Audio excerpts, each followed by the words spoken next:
사도행전 5장.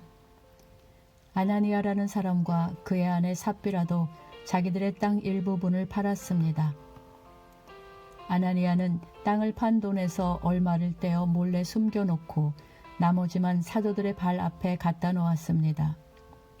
그의 아내도 이런 내막을 다 알고 있었습니다. 그때 베드로가 말했습니다.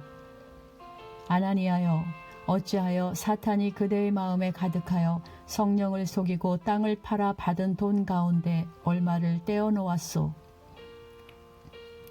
그 땅은 팔기 전에도 그대의 것이었고 판 뒤에도 그 돈을 그대 마음대로 할 수 있었소. 그런데 어찌하여 성령을 속일 마음을 먹었소. 그대는 사람을 속인 것이 아니라 하나님을 속인 것이요. 아나니아는 이 말을 듣자마자 쓰러져 죽었습니다. 이 소식을 들은 모든 사람들은 몹시 두려워했습니다. 젊은이 몇 사람이 들어와 그의 시체를 싸서 밖으로 메고 나가 묻었습니다. 3시간쯤 지나서 아나니아의 아내 삽비라가 들어왔습니다. 삽비라는 방금 전에 무슨 일이 일어났는지 전혀 몰랐습니다. 베드로가 삽비라에게 물어보았습니다. 그대와 그대의 남편 아나니아가 땅을 팔아서 받은 돈이 이것뿐이요. 삽비라는 예, 그것뿐입니다 라고 말했습니다. 베드로가 다시 말했습니다. 어찌하여 그대와 그대의 남편은 서로 짜고 주님의 성령을 시험할 수 있단 말이오. 보시오, 그대의 남편을 장사 지내고 온 사람들이 문 앞에 있으니 그들이 그대를 메고 나갈 것이요. 그 말이 끝나자마자 삽비라는 베드로 앞에 쓰러져 죽었습니다. 그 순간 젊은이들이 들어와 삽비라가 죽은 것을 보고 그녀를 밖으로 메고 나가 남편 곁에 묻었습니다. 온 교회와 이 일을 들은 모든 사람들이 큰 두려움에 사로잡혔습니다. 사도들은 백성들 사이에서 많은 표적과 기적을 행했습니다. 믿는 사람들이 솔로몬 행각에 자주 모였습니다. 그들은 백성들에게서 칭찬을 받았습니다. 하지만 사람들은 감히 믿는 사람들의 모임에 끼어들지 못했습니다. 이런 중에도 주님을 믿는 사람들은 점점 더 많아졌습니다. 그리하여 남자나 여자나 믿는 사람의 수가 크게 늘었습니다. 그러자 사람들은 베드로가 지나갈 때면 병자를 길에 데리고 나와 침대나 자리에 눕혀놓고 베드로의 그림자라도 그들에게 덮이기를 바랐습니다.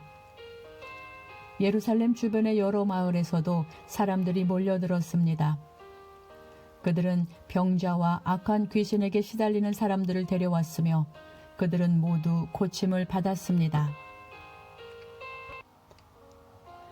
대제사장과 사두개파에 속한 그의 모든 동료들은 사도들을 향한 시기심이 가득하였습니다. 그들은 사도들을 붙잡아 감옥에 가두었습니다. 그러나 밤중에 주님의 천사가 감옥문을 열고 사도들을 밖으로 데리고 나가며 말했습니다. 너희는 가서 성전에 서서 이 생명의 말씀을 백성들에게 다 전하여라.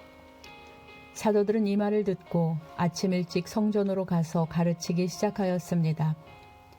대제사장과 그의 동료들이 도착하여 이스라엘의 모든 장로로 구성된 공의회를 소집하고 감옥으로 사람을 보내어 사도들을 데려오게 했습니다. 관리들이 감옥에 가보았으나 사도들은 보이지 않았습니다. 그들은 돌아와서 그 사실을 알렸습니다. 우리가 가서 보니 감옥문이 굳게 잠겨 있었고 간수들은 문을 지키고 서 있었습니다.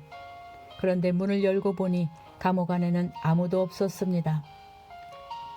이 말을 듣고 성전 경비대장과 제사장들은 사도들에게 일어난 일로 놀라며 당황했습니다. 바로 그때 어떤 사람이 와서 보십시오. 여러분이 감옥에 가두었던 사람들이 성전 뜰에 서서 백성들을 가르치고 있습니다. 라고 말했습니다. 그러자 성전 경비대장은 그의 부하들을 밖으로 데리고 나가 사도들을 다시 잡아왔습니다. 그러나 그들은 사람들이 자기들에게 돌을 던질까 두려워 폭력을 쓰지는 않았습니다. 성전 경비대에 속한 사람들이 사도들을 데려와 공의회 앞에 세우자 대제사장이 사도들에게 물었습니다. 우리가 이 이름으로 가르치지 말라고 단단히 주의를 주었는데도 그대들은 예루살렘을 온통 그대들의 가르침으로 채워놓았소. 그리고 예수를 죽인 책임을 우리에게 넘기려 하고 있소. 그러자 베드로와 다른 사도들이 대답했습니다. 우리가 사람이 아니라 하나님께 복종해야 하는 것은 당연한 일입니다. 여러분이 나무에 매달아 죽인 예수님을 우리 조상의 하나님께서 다시 살리셨습니다. 하나님께서는 이 예수님을 높이 올리셔서 하나님 오른편에 앉게 하셨습니다.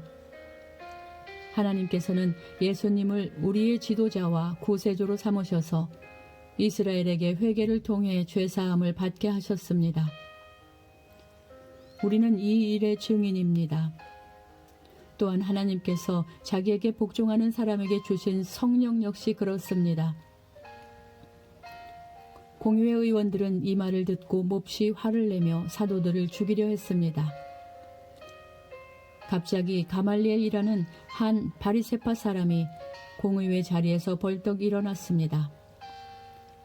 그는 율법사이며 모든 백성에게 존경을 받는 사람이었습니다. 가말리엘은 사도들을 잠깐 밖에 나가 있게 하고 공의회 의원들에게 이렇게 말했습니다. 이스라엘 사람들이여, 여러분들이 이 사람들에게 어떤 행동을 하려 하는지 깊이 생각해 보십시오. 얼마 전에 드다가 출연했을 때의 일을 기억하십니까? 드다는 자기가 대단한 인물이라고 주장했고 400명가량 되는 사람이 그를 따라다녔습니다. 그러나 그가 죽임을 당하자 그를 따르던 사람들은 뿔뿔이 흩어져 없어지고 말았습니다. 그가 벌인 운동도 흐지부지 되어버렸습니다. 이런 일이 있은 후에는 인구조사를 할 때 갈릴리의 유다라는 사람이 나타나 백성들을 이끌고 다녔습니다. 그러나 그가 죽임을 당하자 그를 따르던 사람들 역시 다 흩어지고 말았습니다.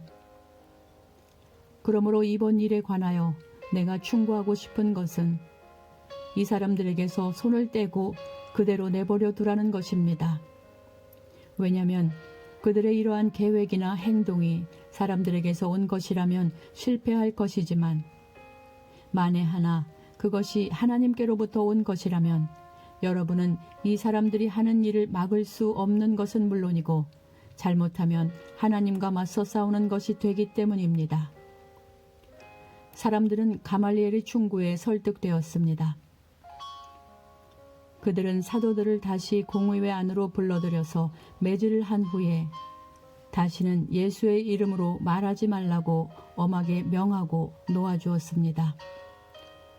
사도들은 예수님 때문에 모욕당하는 것을 영광이라고 생각하여 오히려 기뻐하면서 공의회를 나왔습니다.